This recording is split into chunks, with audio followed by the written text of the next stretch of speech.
When an underbench grease trap is installed, it's very hard to see the rear of the unit, so we've brought this one along and I'll show you around. The 50mm inlet accepts the inflow from the sinks and any other greasy water discharges like combi ovens or steam woks. You can see that it is quite high on the back wall and has a restrictor to slow the flow of water into the trap. The 50mm outlet is considerably lower on the back wall than the inlet.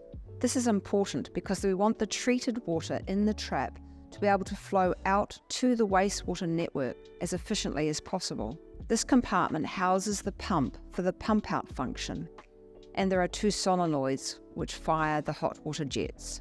This compartment inside the trap is the riser chamber. The riser chamber protects the outlet from the fat, oil and grease that has separated and is floating on the surface of the water.